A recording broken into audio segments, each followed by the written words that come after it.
Welcome, everybody, to the VO Fair Rates Roundtable. My name is Anne Ganguzza, and I will be moderating this amazing panel today, along with my co-host, Mr. Dave Courvoisier. I'm super excited to bring this session to you live from VO Atlanta. It is our 7th in a series of monthly discussions that Dave and I have had over the past year on fair rates, and it's also known as VO R.A.D.A.R, Rates and Digital Ad Reform.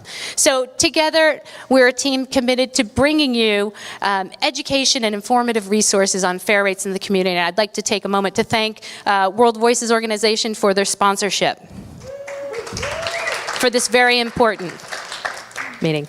I'm going to get right to it and introduce our esteemed panel. Of course, to my left, my co-host, Mr. Dave Courvoisier.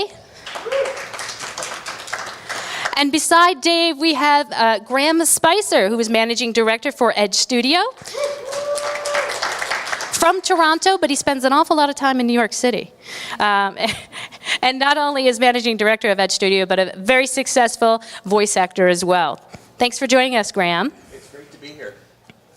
Next to Graeme, we have Mr. Marc Scott, Canadian, who is a voice talent and voiceover business coach, and delivered his first voiceover in 1995 and really hasn't stopped talking since. And when he's not in the studio, he can very bravely be found driving a fire truck, so we thank him for that service, that very important service. Served as a volunteer firefighter for 16 years. Thanks, Marc, for being here. Next to Marc, we have Mara Junot, a seasoned voiceover specialist. I love that title. With over a decade of experience with some amazing clients such as The Walking Dead, AT&T, Google, Microsoft, Walmart, The Tyler Perry Show, the list goes on and on. One of the it girls, I think, of the time here. So thank you, Mara, for joining us. Next to Mara, we have Susie De Santiago, our representative talent agent from De Santi Talents in Chicago. A full-service multicultural talent agency. Thank you so much, Susie, for joining us today.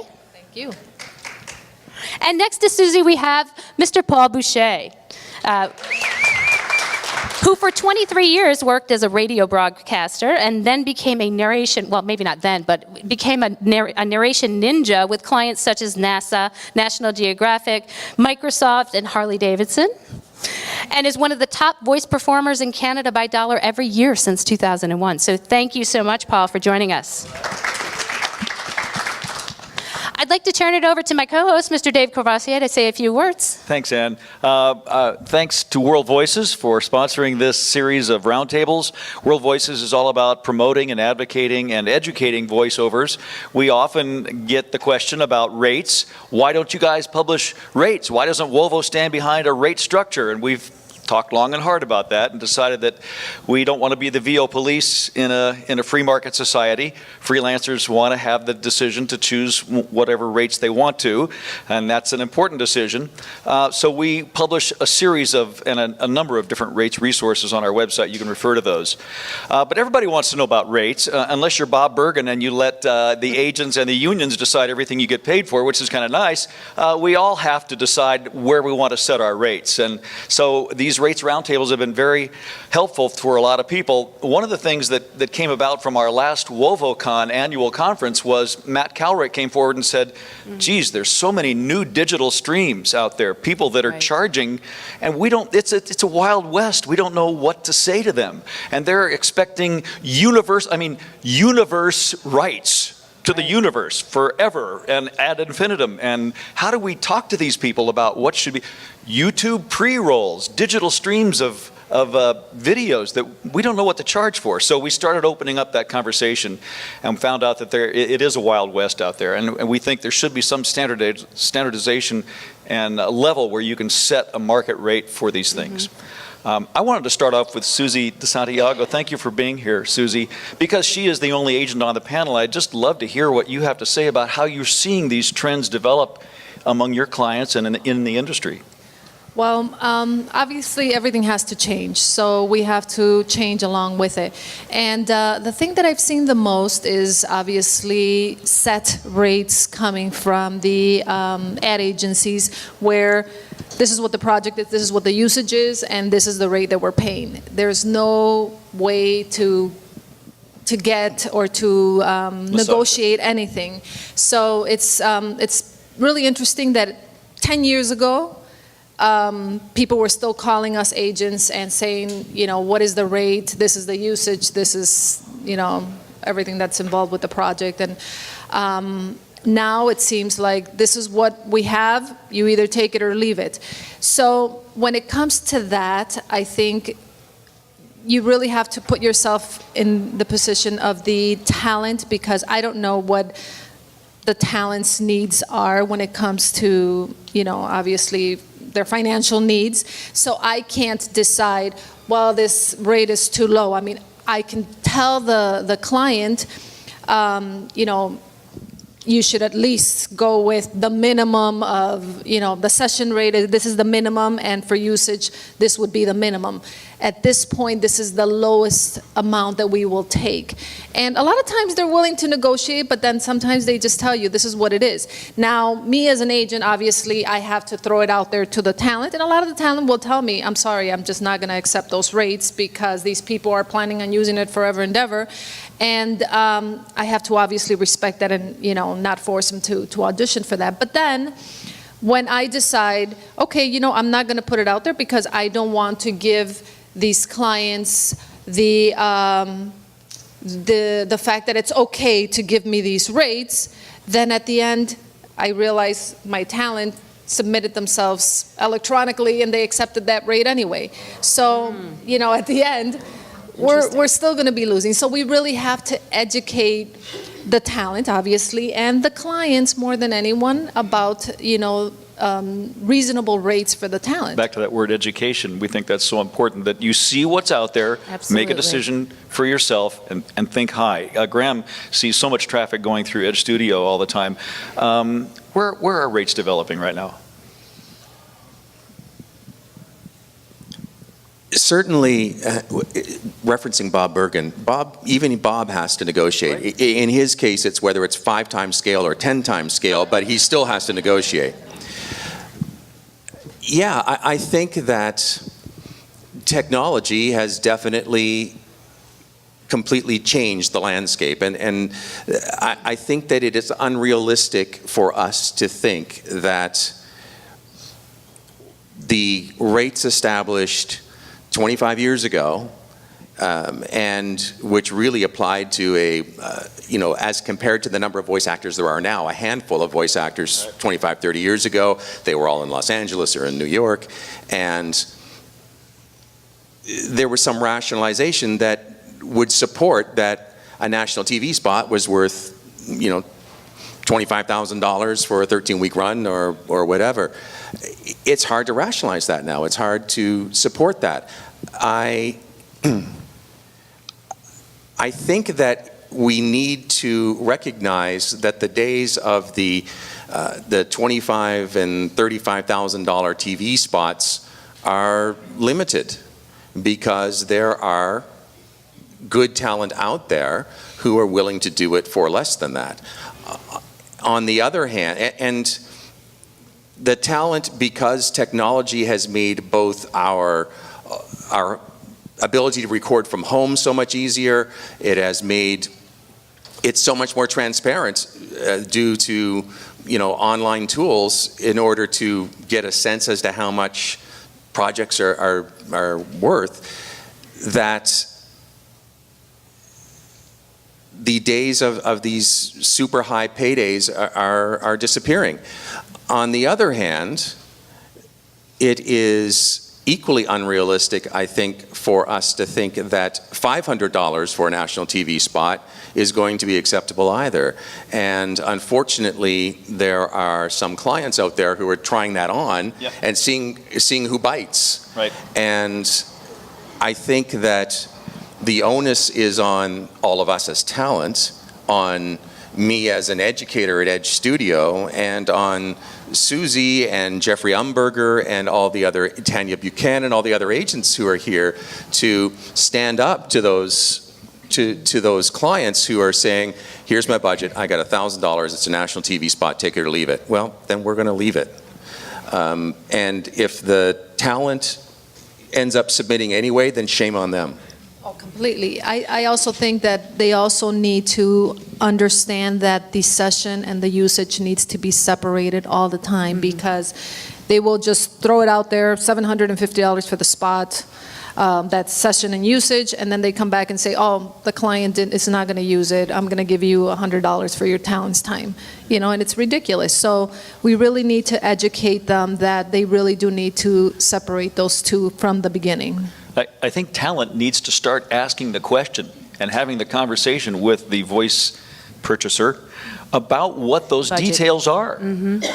Because if you don't ask, they're going to slide it in this fine print and you're not going to read it. Paul Boucher, at the end there, is not only a bilingual voice talent, but works on both sides of the borders of Canada and America.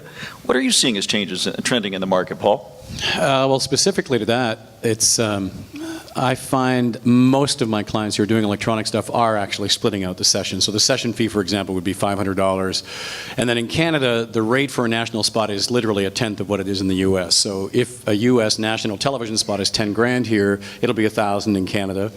And what's really funny about Canada is that Quebec, of course, sees itself as a distinct society. So they think they're a country, which is fine because we get to charge a whole other country rate for a national spot in Quebec. Works for me. However, what happens is, typically, as an example, I'm the French Arnold Schwarzenegger in the mobile strike commercials. Really tough to do a French-Austrian Schwarzenegger. Plus, he doesn't actually say App Store, he says Up Store. That's his English. So it was $500 for the session, $1,000 for TV usage, and then an additional $1,000 for web usage, because the buyout was for a year. And so that's actually a decent scale and a bit payday. And that's the way that those things should work, because there should be a premium paid for web use for a number of reasons. And one of them is that if you're on the web, I know we'll probably talk about this later, but if you're on the web, you're essentially worldwide. If you're in a significant segment like the car industry, if you do a Ford commercial here and you're worldwide, they should be paying a premium for that through the nose. Like, there's no way that they should be getting worldwide rights to a voiceover without them honoring that principle at the very least, because they can geogate commercials and content to a specific country. So for example, in Canada, we often can't get video clips that are on US HuffPost, as an example, right? They're barred from being aired in Canada. So it'll say, once you're tired of your free health care, you can, move to the US and see our content. Which is I always find that the funniest of the disclaimers. That was the Daily Show's content thing. But that meant that if you do a Ford commercial in the US, it's not going to air in Canada, which means that you could theoretically do Acura commercials in Canada. But if you agree, knowingly or not, to worldwide rights, you've really shot yourself in the foot for an industrial segment. It could be the hotel, it could be the travel industry, it could be a segment that really knocks you out of something really important for a very long time. So definitely talk to your agent. Do not agree to any of these gigs without somebody who knows what they're doing looking over your shoulder. And understand the difference between usage and session fees. And if you have a session fee that's $100 for anything that has anything to do with television, turn it down. It just shouldn't happen. I'd like to talk to Marc Scott for a little bit. Marc, I know you do some business coaching and you have new talent that comes by you. And what do you say to them in regards to, there's a lot of talent that might ask about working for free or for very low rates. What is your response and your experience with that? I understand what it's like to be a new talent, and I understand what it's like to be scrambling to pay the bills. And you've done coaching, you've done a demo, you've invested multi-thousands of dollars, and you're looking to recoup that investment. And so there's a part of you that just wants to take any opportunity that comes your way, and you see a great opportunity that comes in, and the rate, maybe it's low, maybe it's not, maybe you don't know the difference, but you're just trying to make a little bit of money. And the one thing that I'd say over and over and over again, and this is a lesson that I learned the hard way when I first made the jump full time, is when you start working with a client at a crap rate, you are going to continue working with a client at a crap rate. So if you do that first job for $50 and then you think, well, once I get a little experience under my belt, the next time I go to work with this client, I'm going to get $500 out of them. No, you're not. You're going to be working at a crap rate for however long you choose to work with that client. And so that's one of the big things that I always try to point out. And the other thing that I like to say to them is, I have never seen a posting yet that says, if you have less than 1 year experience, the rate is $100. But if you have 1 to 4 years of experience, the rate is $250. But if you have, 5 to 7 years experience, we'll give you $500. But if you're over 10 years experience, then we're going to give you $1,000. And I think that's something that you need to take into consideration, is that, yes, maybe you're new, maybe you don't have the same experience level. I have never had a client once say, how many years have you been doing voiceover? I have a client say, hey, we love your demo, great audition, we want to work with you. And so that's something that you need to remember as well. Just because you're new doesn't mean that you're not worth what a fair rate is. Thank you. Great answer. Mara, let's Mara. talk to you a little bit. How long have you been freelancing as a voiceover? I've been freelancing since '97 and went full-time. So, wow, you've seen some changes. Talk about what you're seeing most recently in the market and whether it's shocking or encouraging. I would say, it's definitely shocking. I'm seeing more and more, faces come out who are kind of driving down the value. But one thing that I find is a common thread with a lot of talent is I find so many talent, whether new or experienced talent, don't have a strong sense of perceived value. I'm all about perceived value. When I first came into this business, I didn't know a lot of voiceovers aside from the well-known household names like Morgan Freeman. But I said, you know what? I'm going into this. I'm going to be the Morgan Freeman of voiceover. I lived in a little town called Houma, Louisiana. I had no agent. I had no contacts. I had probably no chance in hell. But I said, if I'm going to do this, I'm going to be the best. And I listened to what was booking, and I paid attention to who was making the money. And then I tried to see what works so that I could bring up my own perceived value. But to kind of echo what Marc said, once you start at the bottom, you can't go up. So you have to come out of the gate knowing your own worth. It's our job to tell the client what we're worth. It's not the other way around. A lot of times we sit here and we kind of wait for these jobs to come to us and these opportunities to present themselves to us, and we just kind of take what we can get because we're hungry. But at the end of the day, I like to use the analogy of a diamond versus a cubic zirconia.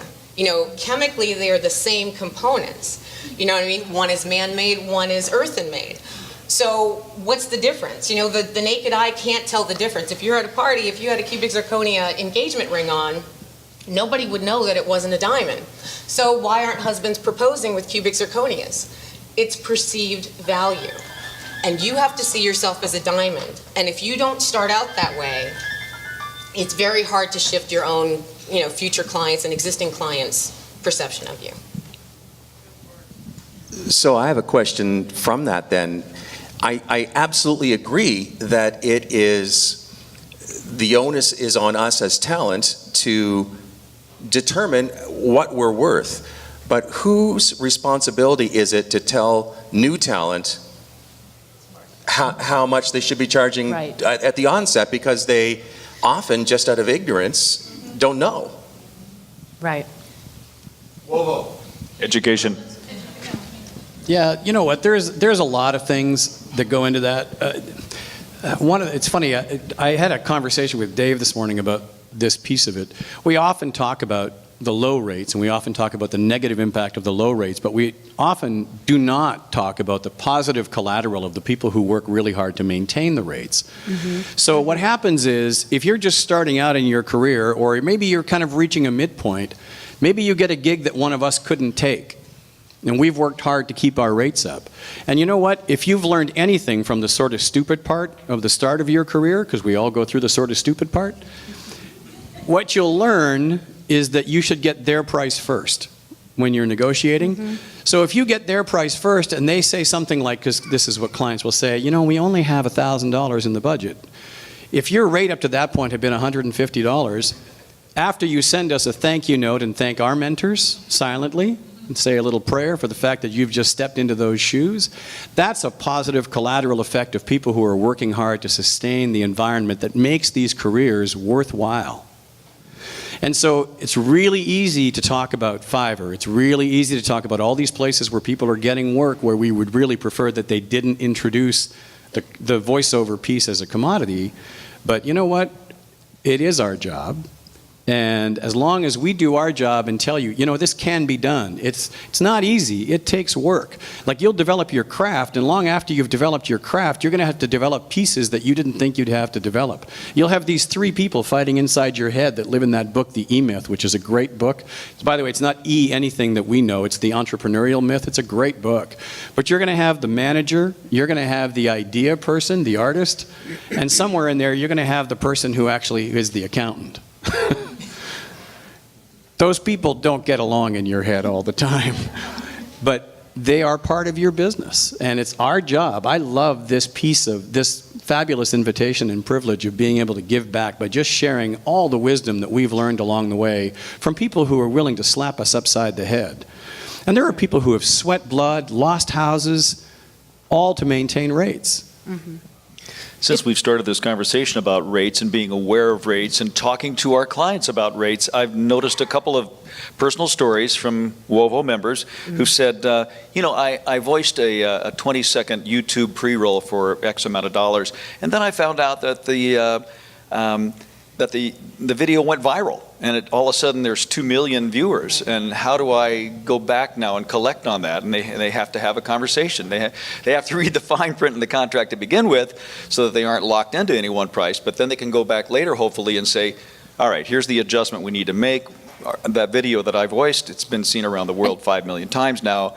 Can we have a conversation about changing the compensation rates on that? And if I could just bring up, Paul, you mentioned a term to me the other day, geogating and fencing, and that if you could maybe explain, that was an education to me. What is that about, and how can you determine rates for worldwide usage? Well, I alluded to the fact that they should pay for the idea of worldwide use. And the story that I was telling you is I have an Italian client, we'll call him Federico because that's actually his name. Federico he works primarily for a video firm that does videos for a company called Animo, which makes high-end equestrian products. So saddles and gear for people who love horses. And so we did one interview for them, and he came to us and said, we'd like to offer you $400. We'd like the rights to use this forever and ever, amen, worldwide. And we said, no. So we proposed $1,500. In the end, we settled on about $1,000. So he came back to us a week later saying, we were so pleased with how this worked out. We'd like you to do this thing. So he sent us a list of questions. And he was open about what they were going to use the questions for. They were really generic celebrity sort of interview questions. And they were going to put together multiple 3-minute videos with these questions. So the last question was, what's your favorite Kama Sutra position? So most of my voiceover stuff is for Fortune 500 companies. I can't imagine that a lot of them would be really thrilled with me asking the question on tape. So we said, can you strike that question, then we'll talk about a rate. So they struck the question, and then they wanted to pay us $400 again. And we said, on what basis will we give you worldwide rights to multiple products? I said, let's geogate this. Let's limit it to just Europe. He said, well, what would be the point of that if you're doing it in English? So, well, the point of it is $400 is closer to fair if you're limiting it to one territory. So just remember that you're exposing yourself as an actor and cutting yourself off from so much work if you do something that's worldwide in perpetuity. But geogating, what happens is every country in the world has a set of IP blocks on the internet. So the US has a set of IP addresses, Canada has a set of IP addresses. If I want to see US Netflix, I have to cheat. I have to use a service called US Unblock, right? But you know what? Most of our customers aren't going to be using services to figure out which commercials we're on. But know and understand that when you talk to your agent and your client, some of them may not be familiar with geogating, a lot of clients in particular, but it will be there in the contract. Ask about geofencing or geogating and just know that it exists and that At that point, a lower rate might be palatable depending on what it is that they're talking about. Like, have you encountered the concept? Yes, but I think also what the issue is that because the people who don't have an agent, a lot of the times they really they don't know how to read contracts, obviously, and I think that the more use the client tells them the spot is going to get is obviously the more popularity. So I think that they're just thinking, oh, you know what? Yes, use it wherever you want, and now you want to tell all your friends that it's being, aired nationwide, and, are you getting paid that? So I think learning to read those contracts or having someone read the contracts is definitely the most important thing. I also think that the reason why a lot of people nowadays are staying away from being represented by agents is because they obviously don't want to pay the agency fee, but they don't realize that they're going to make so much more if they do have an agent, because that agent's going to be obviously the one negotiating the fair rates for them. In my experience, an agent will negotiate anywhere from 10 to 150% more for your talents than you will, because you will not want to say no. Yes. You've got to learn to say no. No will increase the value of your career. I'm sorry. I was just going to ask how a talent can work with you, Susie, in terms of helping determine the fair rates. What can we do as talents to work with you as an agent to help? Well, obviously, if you're going to be accepting rates under the table somewhere else just to avoid that agency fee is not going to help me, because then clients are going to see that they're obviously getting the same quality work, or at least close to it, for obviously a lower rate. But what's funny too is that a lot of these ad agencies, they'll send us agents projects and they're very low rates, and we just decide to ignore the project completely. We won't send it out to the talent. Due date comes, we didn't submit anything, and then they'll come to us and say, I'm sharing these projects with you. Why are you not submitting? Should I just remove you from the list? So at the end, we're thinking, well, we don't want to lose, just this particular project is the one that doesn't interest me, but you have a lot of other great ones. I'm just letting you know that I don't want to accept for my clients these low rates, because you're insulting me and you're insulting my talents, at the same time. So it's up to us to really educate them and say, okay, thank you very much for the project, but I'm sorry, I'm not going to share with my talent because I don't think the rate is fair enough. So that's the way that, we just have to educate our talent and educate our clients. Mara, let me shoot a scenario at you. Someone's found your website, likes your voice, wants to hire you. They're not going through an agent. They approach you directly, and they tell you something about the project. Tell me how the conversation goes from there. Tell me more about the project. I'm talking about Mara. Or you too. You can answer a second. But I was thinking Mara, if you could. No, absolutely. Yeah, I first want to find out more about the project. Where is it going to be used? How long? And then also, it's always a great question to start with. What is the client's budget? Again, as Paul mentioned, what we think is a great rate, may be nothing for the client. Right. So it's always a great start to find out what their budget is, and then I kind of start the negotiation process from there. And depending on the scope of the project, a lot of times, especially if it's a higher end client where I realize, okay, this is way beyond the scope of something that I can handle on my own, I forward it to my agent, because I realize that this is just something, this is not my expertise.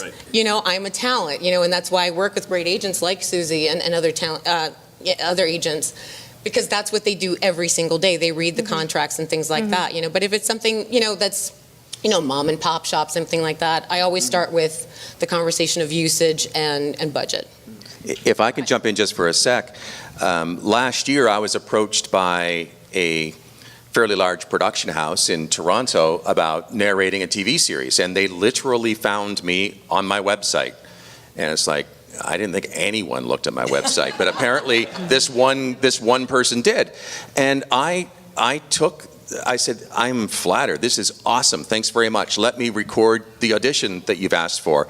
But let me introduce you to in this case, it was Tanya Buchanan, who's actually here from Tada VoiceWorks. And let me introduce you to Tanya. And I wanted Tanya. I'll happily pay Tanya the 15% to negotiate on my behalf, because I know Tanya, I pay her 15%, but she's going to get 50% more per episode that I'd ever be able to negotiate by myself. And I think I'm a reasonably good negotiator. But that's what the agent does. That's the role that we need you to play. And I'm disappointed. I'm deeply disappointed to hear that there's talent out there that figure out ways to go around it to avoid paying you. I mean, I'll happily pay you, because every time I'm paying you something, it means I got 85% of it. So I'd like to just say again, for talent that don't have an agent, right? They need to start somewhere. And, you know, there's all this talk about rate sheets. So what can be done in the community, Graeme, would you say, in terms of getting rate sheets out there? Is that something we want to, I mean, it's one of those things that we don't really want to talk about or disclose a lot of times, I think. It's funny that you asked that, because at Edge, like, I have 120,000 unique hits a month on our website, which we're very proud of. It's taken us a long time in order to generate that kind of traffic. And one of the pages, we're in the middle of redoing our website right now, so I've been fairly involved in, you know, where are people going? Well, the script library. Everyone goes to our script library. Lots of people go to our words to time calculator. Lots of people were going to this rate guidelines page, which I will tell you, in all honesty, was crappy. The rates were inappropriate. It hadn't been touched in a long time. So we had a long conversation internally at Edge amongst the management team. We need to do one of two things. Either we need to just kill the page, or we need to do it right. So we've actually been working for the past 2 months on going out to the market, talking to lots of voice actors, and we're trying to pull together some sort of guideline. We don't want to be the VO police either, trust me. I've been in that situation already, and it's not fun. So, thank you very much. We don't want to be the VO police, but I think that, I guess it goes back to the point I was trying to raise earlier, is like, where do new actors go in order to get an appreciation for how much value we're adding to this process? Right. I had an agent submit to me, if you're going to quote your own rates, use the SAG-AFTRA rate card as a place to start. Try and figure that out. Well, you know, no, but... SAG numbers. No. Yeah. I know AFTRA's table used to be much simpler when it was just the AFTRA website, but the thing about the SAG-AFTRA rates, when you start looking at them, they introduce you to the concept of differentiating by market size, by duration, by... All these things are invaluable concepts for you, because just like Graeme and I were talking about today, the Fiverr.com job is not always $5. You know, people start adding, oh no, I've got to convert that to an MP3, that's an extra 30. Oh, you wanted 3 takes? Okay, well that's going to... So inevitably they wind up being a little bit healthier. They're still not anywhere near what we want you to get for rates. But having said that, the SAG rates kind of tier up the same way. Like, if you're doing something that all of a sudden includes network use and is just not overnight on cable, that's a completely different rate. If you're doing something that's got wider distribution on YouTube, then that's a different rate, right? And those are tough. The challenge I have is that I think that I'm reasonably educated in these things. I don't understand the difference between national cable and specialty cable and wild spots versus network. I don't even understand it. But then that's where even if you personally don't have an agent, talk to one. And that's really the way that they're going to start learning, because they're going to get, obviously, the going rates or the more common rates. And if they want to do things on their own, they totally can. But now they have something to work with. Plus, they may start a relationship with you that could turn into something professional down the line. That's right. There's nothing saying you can't approach an agent or a union, even if you're not a member or on their roster, and ask for help. Because the agent would rather see you get a good rate that doesn't undermine what he or she is trying to get for their talent. What a great introduction. Yeah. What a great introduction if you wanted to get to know an agent, Yeah. too. I've just, We nice have the networking. mic here if anybody wants to ask questions here in the last 15 Yes. minutes or so.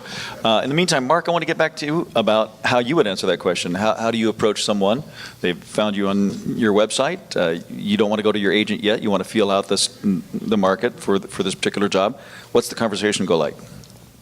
Basically what we've already said. I mean, I just want to find out a little bit more information about the project. And one thing I will say, you talked about an example of somebody getting worked over. I got worked over on an issue where I had a conversation with a client, very clear about the usage, and another voice actor actually got in touch with me to let me know that this video that I had voiced, this 30-second video that was for web, was running on 2 networks, or running as 2 national commercials on 26 networks in the States, and I had no idea.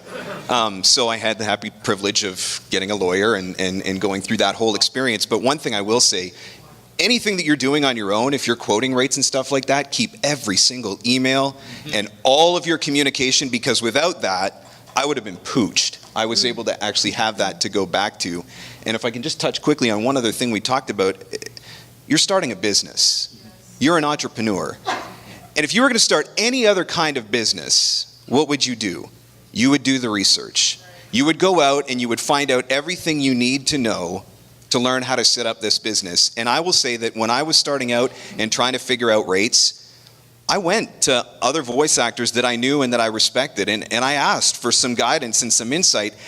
And I never had anybody tell me no, because the better the rates that you charge, it's better for the industry as a whole. So when you go to another voice actor and say, you know, can you give me a little bit of insight on this? If they can guide you and help you, I think that most of them will, because it's better for them to do that than for you to lowball and ultimately have a negative impact on the industry as a whole. So you got to do your research. I have talent that will call me and say, someone approached me and I want to do this project with them. I don't want to involve the agents just yet, but I want your opinion. Can you suggest some rates that I can start with? So I'll be more than happy. And obviously, if down the line they have some issues, then they can go ahead and incorporate me into the If I could just really quickly direct one question to Mara. Mara, have you said no to a client? I say no all the time. And so, can you tell us? Like, it's a hard thing for people to do. It's a hard thing for people to say no. is. What is your? Do you have a strategy? Do you have something that you say that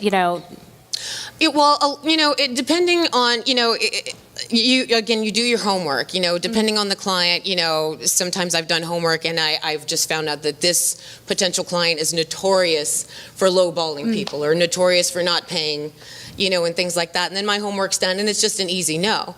If it's someone who I think could be, a potentially reasonable client who's actually, willing to pay but just doesn't understand my perceived value, then, it's our job as talent to educate them. The difference between, a vetted talent and a Fiverr talent. You know what I mean? We've put a lot of time, I'm sure all of us here, we've put a lot of time and effort into constant coaching, keeping up with the latest trends, the latest equipment. I always, tell my clients, look, I am a member of organizations like WoVO, I have standards, I will always deliver broadcast quality. I make sure that what you get at the end of the day, you can sleep at night. I have an audio engineer, standing by, it's my partner who just happens to be an audio engineer, but again, that adds to my perceived value, and it's just to let them know I have these standards for a reason. I'm not just pulling these rates out of my behind. And if you want, Fiverr talent, you get what you pay for. And you're welcome to go elsewhere. But again, more often than not, people are so afraid of saying that no, but you would be amazed at how saying that one word, it gives you that perceived value, and it makes the client go, wow. It was that easy for them to say no. She must be that good, and they will come back. Yes, thank you. It's amazing, Great. but we're just so scared to get beyond that first barrier. But you would be amazed at how powerful that word is. So I would say get more comfortable with no, because again, it's all about starting with saying, "I'm worth this, and you need to know it." And the fact that I'm willing to say no means other people are saying yes, and people will stop and say, "Well, I want to say yes too." Okay, and I'm in. Great. The whole topic of Fiverr's come up a couple of times, and you guys all know that I tend to be quite shy and retiring, and I don't normally say what's on my mind. And I'm going to pull a Ted Cruz. I'm actually going to stand up so that you feel that I'm even more sincere. In principle, I don't have a problem with Fiverr, because I think that there's always been a low end of the market. And I remember working at a radio station when I was in high school in 1982, and the afternoon drive guy would always come in an hour early, and he was paid $10 a spot, right? There's always been crappy low-end jobs. And if Fiverr is where people looking for low-end work want to go to find low-end actors, then more power to them, because those aren't jobs that would have ever come to us anyway. Exactly. But, so who in here is, let's say, relatively new to the business? You're either just exploring it, or maybe you are in it for 6 months or less. Fantastic. There is a coach out there that is well respected in the business and well respected by me. His name's Bill DeWeese.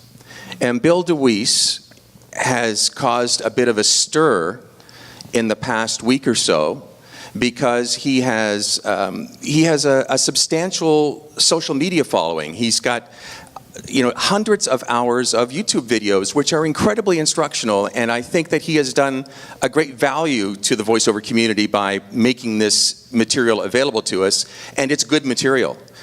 But he's now promoting this 5-week course where he's promising that you can make $5,000 a month or more in an hour a day or less by marketing your voiceover services on Fiverr. So first of all, those of you who are in here that are fairly new to the business, do not do that. You're worth more than that. You will always be worth more than that. But my concern with this is not the whole idea of Fiverr. My concern is, we were talking earlier about where does new talent go to get an appreciation for, an understanding of what your value is.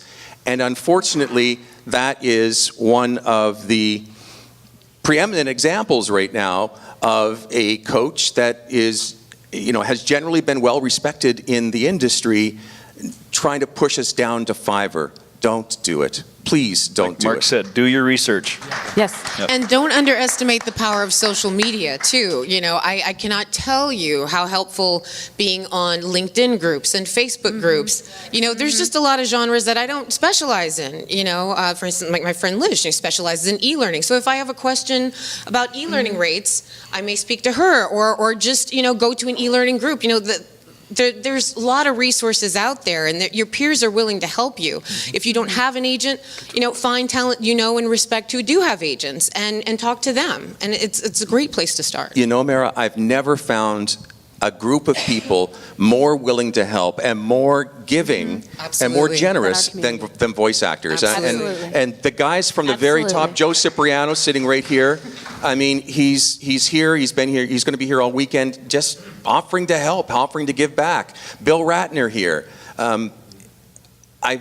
That's one of the things that has so impressed me about this community since I first became involved in it 7 years ago, is just how generous the people are. And so I'm a big supporter of, go to Facebook, join the Facebook groups, because you ask a question, within 15 minutes there's going to be 3 or 4 intelligent answers for you. And if I The can, Edge and WoVO are good guys. WoVO, I was just going to say Among WoVO. among the people that you could look Yeah. to resources on the web, they're 2 quick, 1, 2, and they're reliably, they're consistent. They will give you good advice. I started with Edge. I still swear by Edge. Let's get to our questions. I'm sorry we made you wait so long. Go ahead. First suggestion, next year, when you guys do this, please put something on the schedule to the effect of new talent show up in this room. Thank you. Okay? So you guys can learn. Okay? Because there's a lot of misconceptions, misunderstanding about how you should start. Okay? I want you to speak a little bit, maybe some of you can do it too, about how a new voice talent in a small market should get going with no influence around them, social media, whatever you want to call it, okay, how they should get started. Because there's a lot of that happening now, and you've got people that will take any job, Right. okay, just for the sake of getting it on their resume.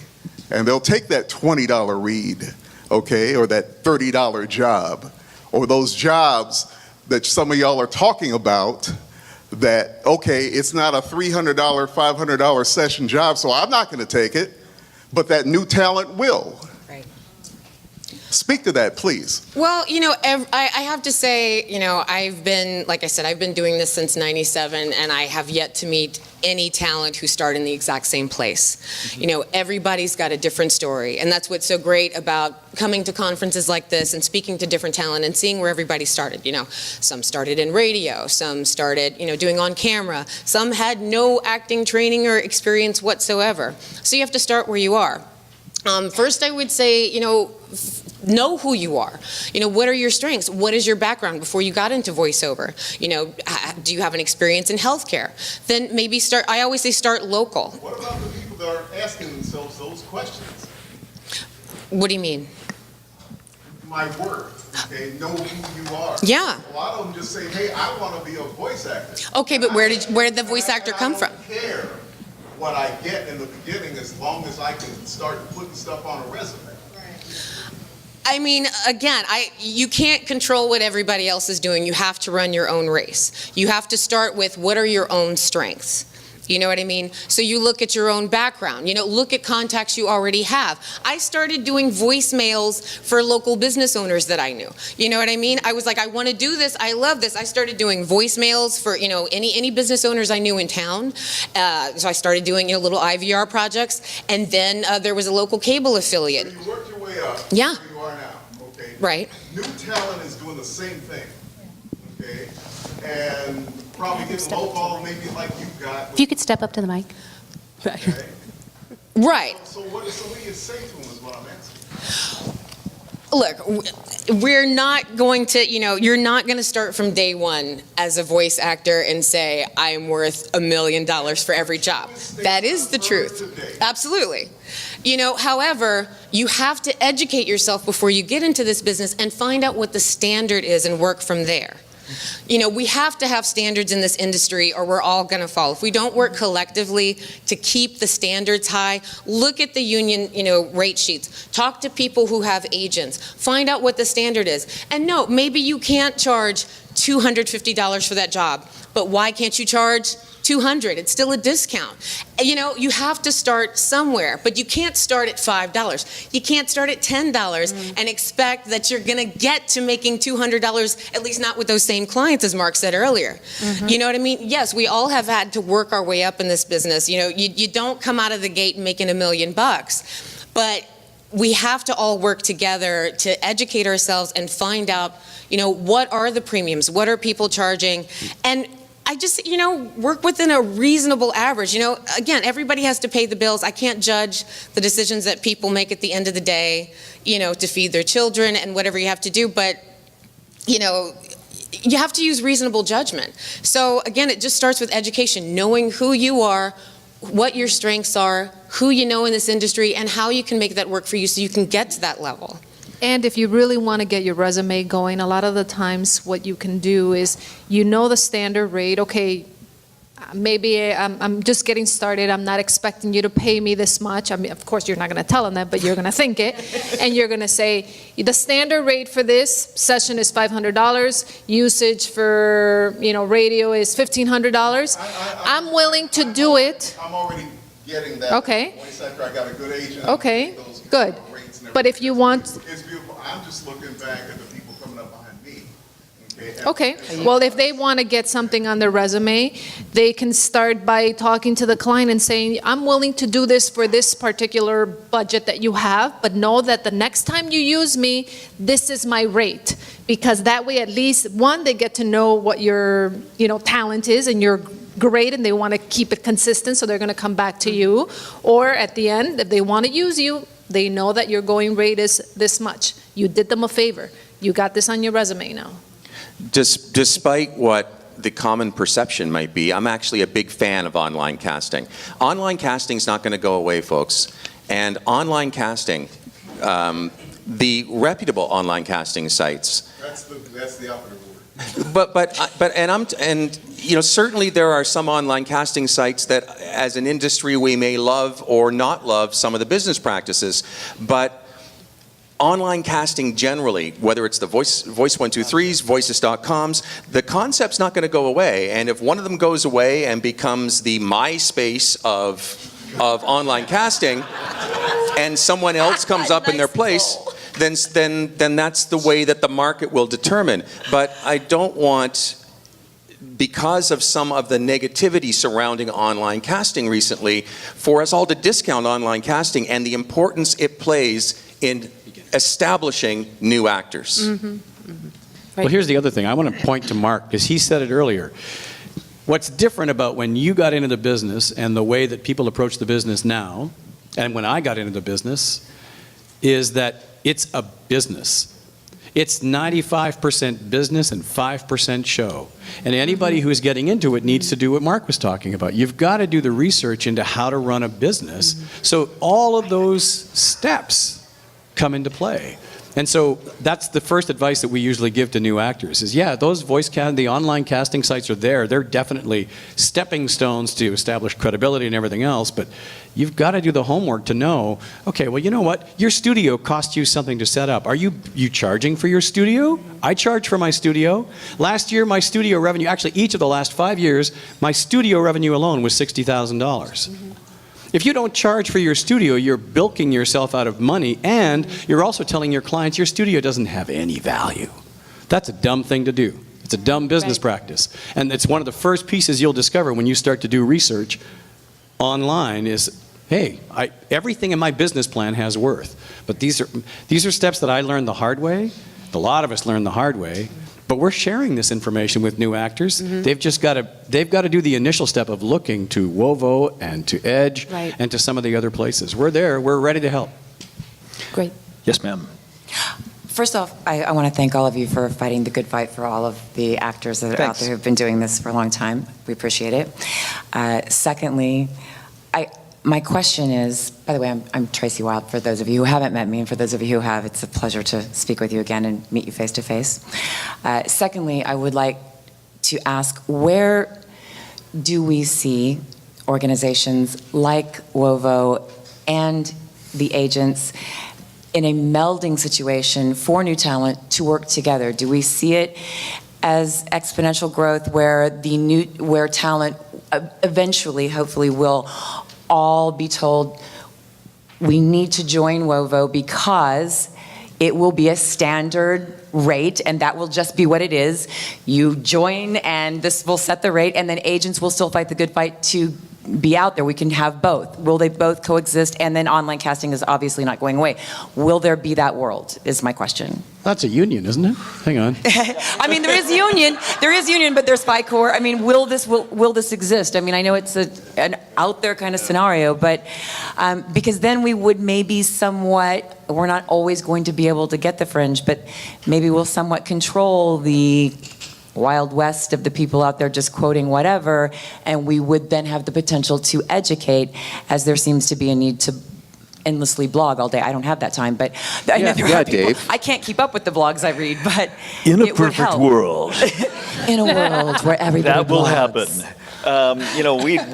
We're in active conversations with SAG-AFTRA. We love conferences like this because we get a chance to talk to people who bring up those kind of questions. We love talking to the agents and having them understand where we are in relation to their business. Mm-hmm. I mean, we're kind of new on the scene. We represent, we feel we speak for voice actors. We're an industry trade association. We're actively involved in the conversation of promoting and advocating for voice actors. Mm-hmm. but we're not the VO police. We're And I think it's educating. one of I get that concept. We want everybody to understand what the market is about, so you Right. can make your own decision. We can't make that decision for you. But sure, in a perfect world, we'd love for all those entities to work together. And I think we started this WoVO, or the Rates Roundtable in an effort to help Exactly and why. educate and join.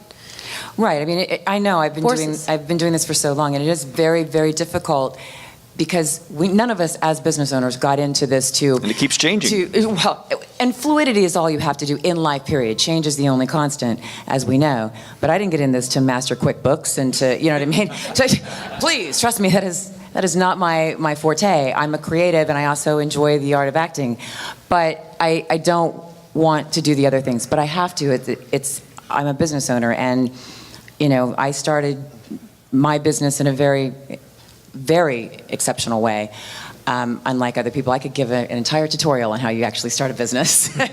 Apparently, I excel at that. But it's a different world out there right now, as we Yep. know, and it's not going to continue. It's not going to just stop today. It's going to continue to be fluid. So, but thank you again Thanks, for Tracy. your panel. Thank you. Yep. I appreciate it.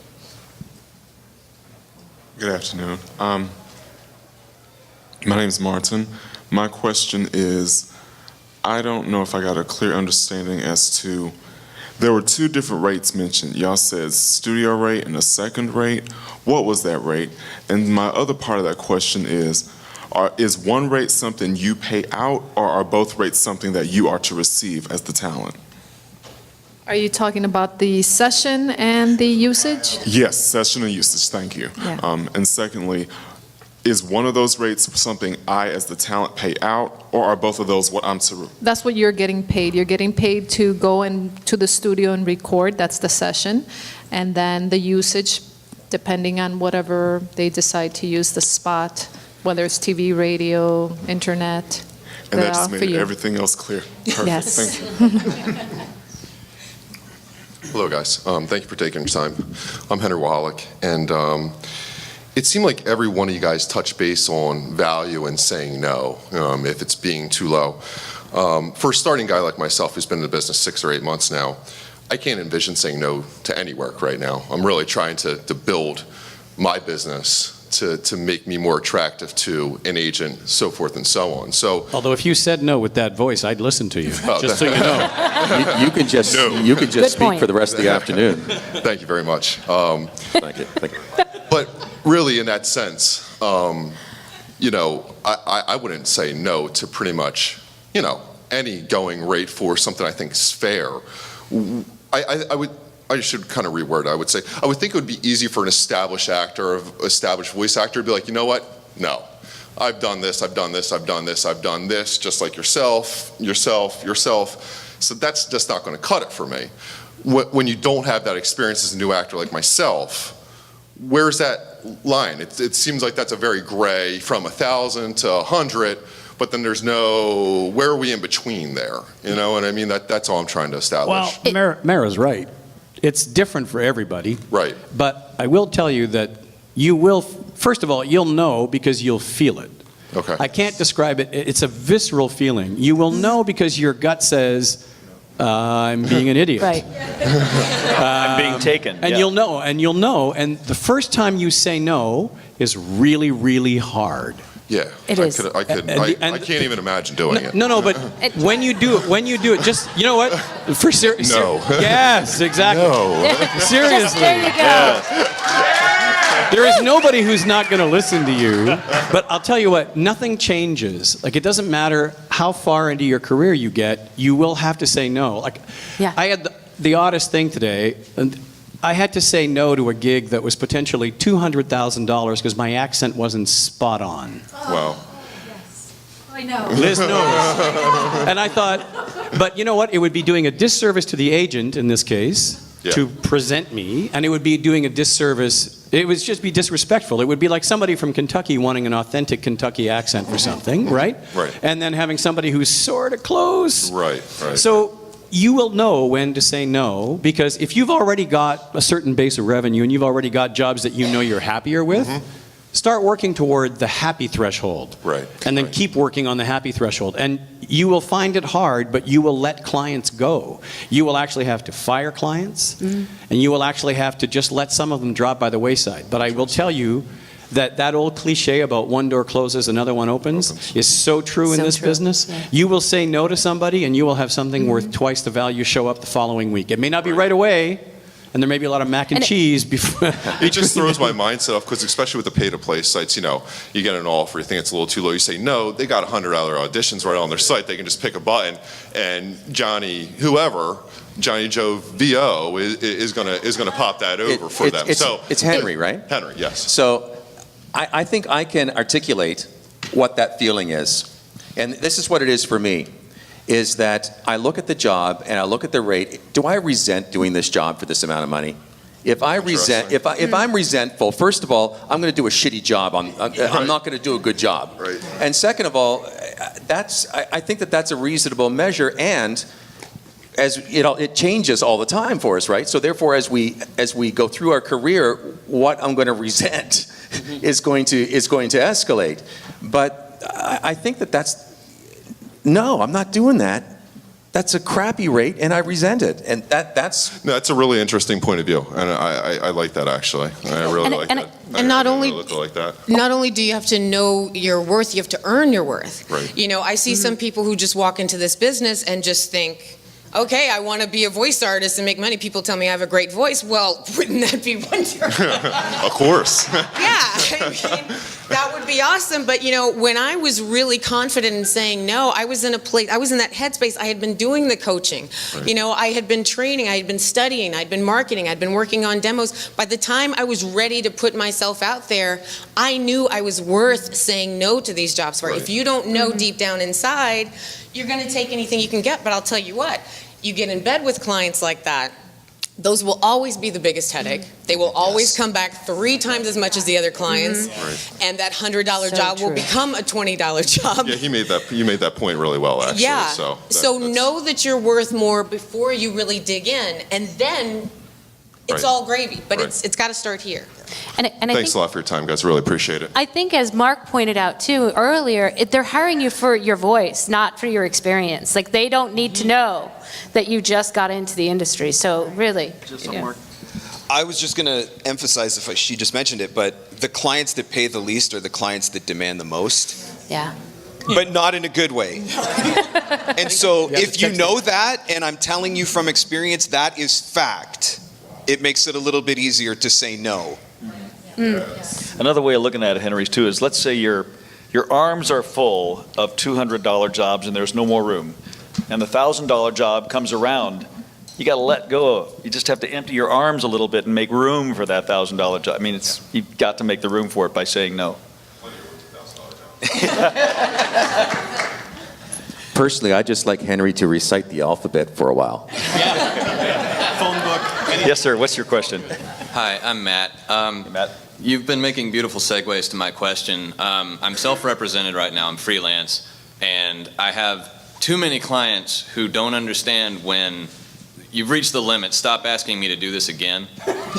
My question is it more to my benefit to calculate that cost into my bid, or to just have a contract clause that says this covers 3 full repetitions, and then we have to renegotiate? That, and don't give away repetitions unless...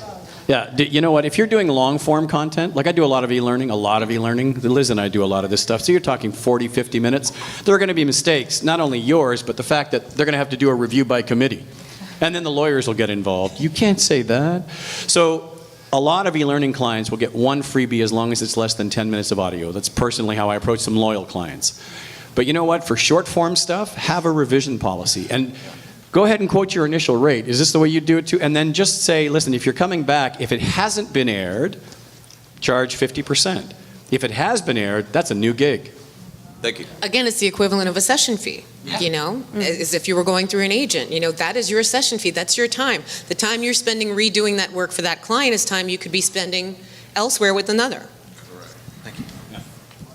Hi, my name is Katie. I have a really simple question. As far as rate sheets go, I think I've heard different things, but do you recommend publishing a rate sheet or just talking one-on-one with people? Not at all? I missed the first couple minutes. Did I miss that earlier? No. Oh, good. No, because every gig's different. Every gig is different. And so there are the Every reason. client is different. That's right, every client is different. Like you'll have, well, yeah, we talked about mom and pop shops. Like Monsanto, no, you don't get the mom and pop shop rate. Yeah. As an example, right? So no, and don't publish your rates, not because necessarily it's a competitive disadvantage, and talk to your peers about rates. Have that information, share information. There's no point in being siloed off from the rest of the community, but publishing them, that it might trap you in a situation with a lower rate than you could get if you actually knew all of the facets of a project beforehand. Because clients will interpret your rates, oh, this is what they'll charge for this. Gotcha. So you just kind of keep track of what you charge and conversations that you have with individual clients. What about if you raise your rates? You just have a new conversation, hey, I've raised my rate, this is my new rate with a client? I think a lot of times it's best just to get it from them and see what they're expecting from you in order for you to even tell them what the rate would be. So, if they say, okay, what are your rates for TV national? Okay, can you just send me all the information in writing, who the client is, product, where you plan on using it, what does, social media usage mean? Really ask all those questions. Great, that's really helpful. Thank you. Thanks. Hi there. My name is Naoka Brooks, and my question is actually to you, Paul. You had reference to a book, and I didn't get that. Would you tell me what the name of the book is and who the author is? Sure, it's The E-Myth. I have it on my Kindle, but you'll be able to find it. It's actually an older book. The E-Myth. And it was written in the late 70s, and get the new version that he updated called The E-Myth Revisited. And if you're reading business books, start with Why. Is another awesome book, and that one is by Simon Sinek. Okay. So The E-Myth and Simon Sinek are two great books for voiceover actors. Thank you very much. And The War of Art, too, is one that a friend of ours, Tom Deere, always suggests too, The War of Art, not The Art of War. There he is. Hey, Jordan Reynolds here. So I have my process of working with clients when they're pretty much clueless on what usage is, or especially in the digital realm, there's the whole argument. So I have my process of asking certain questions. Tom has a great form, it says, you hired me, now answer these questions, please, so you don't get screwed as far as usage, your case, Mark. So what, I don't need everyone to answer, I don't know what the time is, but what are your processes? I have mine, and I know people have some, and for the newer talent, they have no idea how to ask, hey, okay, so I got the rate now, all right, so what's the usage? And they say, oh, it's regional. And or semi-region. Sometimes they're just vague about it. Yeah. That you just need, and you have to keep grinding for more specifics, and then you could tell you're pissing them off, and then they just never answer your emails again. I've had a few cases like that where I'm just trying to make sure I don't get screwed, and then they just disappear, and I can only assume it's because I'm just being annoying. If they're pissed off by your questions, they're probably not worth working with. And I agree. No, and I agree. I know. So, but I'm just curious more. So, what are your guys'? If you could share, I probably could figure hers out. But But, it's diplomacy, right? It's negotiation. It's business. So, and it's funny. I love the American tactic here, which is know your worth. Yeah. And then deal from a position of strength. Do not use the Canadian tactic here, which is when you're approaching a bank, they're doing you a favor as opposed to the other way around. And a lot of times, I think we have these conversations via phone, and we go back and forth. Right. And you really need to follow it up with an email and make sure that everything is in writing, and for them to respond to, okay, per your, our conversation, this is what, we plan on doing, just so that they can respond and say, okay, yes, I agree to this, whatever. So that if something does come up later on, you can go back to that email and, tell them, well, you never mentioned that it was going to be, forever and ever. So I think it's important. I don't know why I didn't think about that. Just call. Use the phone I left on my chair. No, you're right, because people, I prefer to answer questions verbally, as we all do. Taking the time to write an email, oh, did I have typos, et cetera, that's too much work for most people. So I don't know why I didn't think, hey, do you have time to chat client real quick? And I could get all the information, and then I'd say, hey, I'm just going to send an email confirming all the notes I just took. Cool, boom. why? Okay, sorry. Yep. My process is that I'm lucky enough to be represented in my home market and in a couple other markets as well. Like, if I'm approached via an online casting site or something, if it's an e-learning project, or I can do that. I can negotiate those, no problem. If it's anything beyond that, if it's something that involves usage, if it's a commercial job, the minute I get the sense that, do you know what, this is something more than I really want to negotiate on my behalf, I don't even make an attempt. I turn it over to my agent, and that's what I'm paying them for. Well, I know. I don't think. No, it's smart. You're right. There's probably a case to be made for that.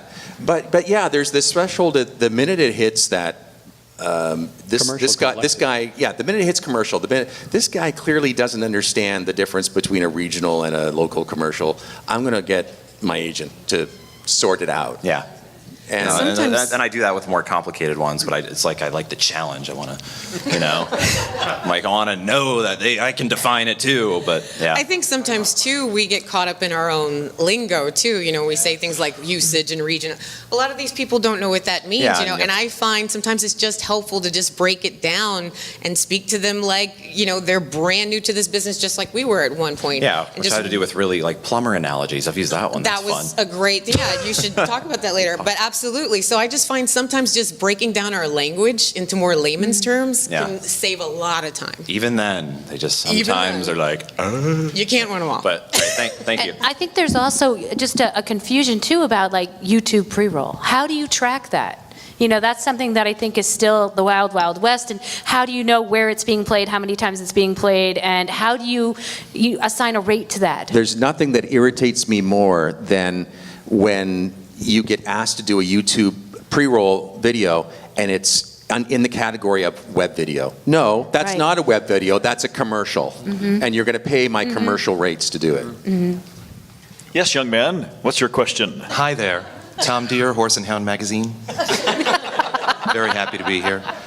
I was talking to Liz Dineshner just last week about this, about not Horse and Hound Magazine, something had to do with rates. I do a ton of corporate long-form e-learning and type stuff, and they send me either the how many words, how many minutes, and all that stuff. And one thing I do a lot is break it down to not this, the ergonomic hours. If you have to record it all yourself, you have to edit yourself, edit it all, do the slides, upload it. How long is this actually going to take in my lifetime to do that? Do you ever break down your work into sort of like ergonomic hours? And if you do you have a minimum number per hour that you won't go below when a long-term project comes to you?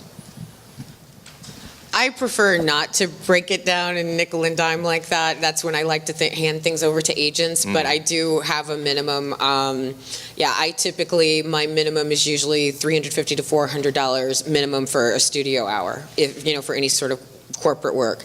I just won't go below that, and I just find it's easier. In fact, I think I learned that from the great Bob Sauer. He's like, I don't mess with all this and that. He just does. When he walks in the door, right. $350, right. No, we can't all command Bob Sauer rates, but it's just easier. Otherwise, I usually forward it on to an agent. And that's for home recording or studio recording, like anytime, like just whatever you're actually physically doing, applying your trade when it comes to pre or post production, that's your number? Yes. Okay.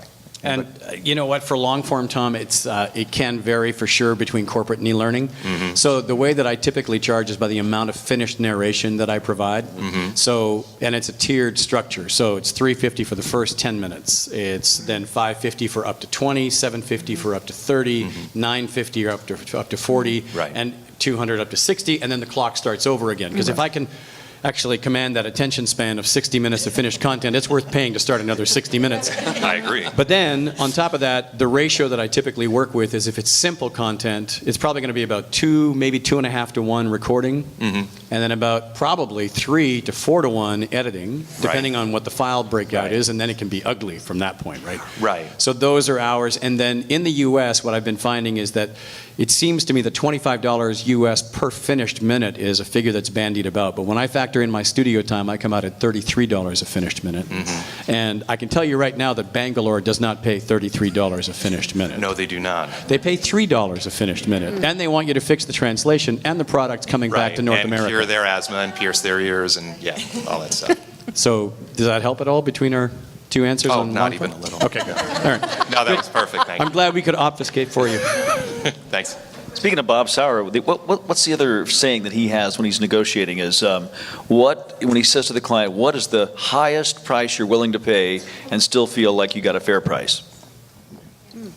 You know, he asks the budget too, but then he says, all right, well, what's the most you're willing to pay and still feel like you got a good deal? And if that's within my paradigm. He's a wise man, that Bob Sauer. He is. He is. Yes, young lady. What is your question? Melissa Exelberth. Okay, before I ask my question, something that you had just said before about the pre-roll, just a quick tip. Hello. Oh, my. If you find... Do you have that effect on everybody? Everybody should be looking for their stuff online. I'm sorry. Everybody should be looking for their stuff online. And pre-roll will typically be connected to their YouTube channel. If you find that on their YouTube channel, and it's got 127 views, Right. it's their corporate or whatever. If it's got 100,000, you can be pretty sure that they're using that for pre-roll. So you Good look point. for your Thank stuff you. and- Yeah, and good take point. a look at that. So my question, not so. Okay, this is not working. Take it out. It's an implied rates question more than anything else. And I thought of this in the directors panel when somebody said that, oh, there it goes. When they see that somebody is union, they tend to take them a little more seriously because they know that they have the background, they're union talent, they imply a certain professionalism. What do you think about, on my website, there is nowhere on my website that I have that I'm SAG-AFTRA. And the reason for that is I don't want to scare away all of these potential non-union clients because so much work is, it's possible to take a ton of non-union work and convert it to union work, or there's work that the union has no jurisdiction over. So I just wanted to get your thoughts on, is it an advantage to promote as a union talent, yourself as a union talent, or does the disadvantage of possibly scaring away people who don't know the details? I don't know. Keep it on the website, take The it web off, is whatever. the web is your storefront, right? So if you look at it that way, if you look at the web as your storefront and the goal is to get people to come in, and you have one thing that you could put in your window that would chase, let's say, a significant percentage of people away, would you hang it in the window? Precisely why I don't have it there. Right. But at the same time, you're also very savvy at converting that work. And I know that not every union talent is. And so they would feel more comfortable brandishing the brand and then not being approached and not having to deal with the headache. So it depends on your personal website, because you're not a typical talent in the sense that you do have clients worldwide. And that brand is divisive. So do you use it? I would personally, because I know that we do work for some of the same clients in Europe. You work in Canada, you work all over the world, and so do I. I don't know that I'd advertise it unless it became relevant. And that's not to say that it's necessarily bad, but it does have the perceptual baggage, especially in the industry and the world that we're living in now, where it could be negative. Now, on the other hand, if you don't want to ever face the question, would you want to do this off contract? And you could just say yes, because you know that you'd bring it under contract at the end of the day. That's fine, but not a lot of talent are going to be that savvy. I did it in Canada for a long time. And you know what? There was nothing more hateful than that paperwork. 4 checks to myself, every bloody job. Every job. And I work every day. And they didn't want to hear anything about mitigating the paperwork for me. So it's up to you. I think that's a very personal, professional decision based on the clientele that you want to attract, based on your professional, personal capabilities to manage the paperwork, and based on the flexibility of your local SAG-AFTRA office. On the other hand, would that scare away a potential union agency? If No. they don't see that I'm... No, I think it will, if you have it, it might scare the non-union client, but if you don't have it, I think they're willing to take a chance to find out if you are or not. That's why I think it's a wash. I think it's a wash. I think you'll scare away as many as you bring in. To me, it's either way you do it, you're going to get the same work. I think it's somewhat geographic. If you're doing commercial work and you're in New York or LA, I'd have SAG-AFTRA spread all over your website. If you're not, I'd probably avoid having SAG-AFTRA all over my website. Cool. So there you go. Thank you. In industry sites where you know the audience on that specific industry site, then be as specific as your branding as you like, because at that point it becomes part of your brand. If you're on voicebank.net with specific agencies, yeah, they'll want to see that there. I know that I get auditions all the time from the online agencies, and so in Canada, if you want to do a SAG-AFTRA gig, they'll Taft-Hartley you once, unless you're already in good standing with the union. Right? So the Taft-Hartley is a labor amendment in the U.S. that allows Canadians to do one SAG-AFTRA gig, and then you have to become a member of the union or forever be denied the rest of those gigs.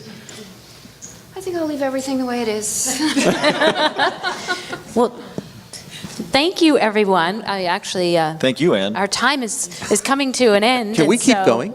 I know. I'm having such a great time here. I'd like to thank every wonderful member of the panel here, and Dave Courvoisier, Graeme Spicer, Marc Scott, Mara Junot, Susie De Santiago, and Paul Boucher. Thank you so much, guys, for sharing. Thank you all.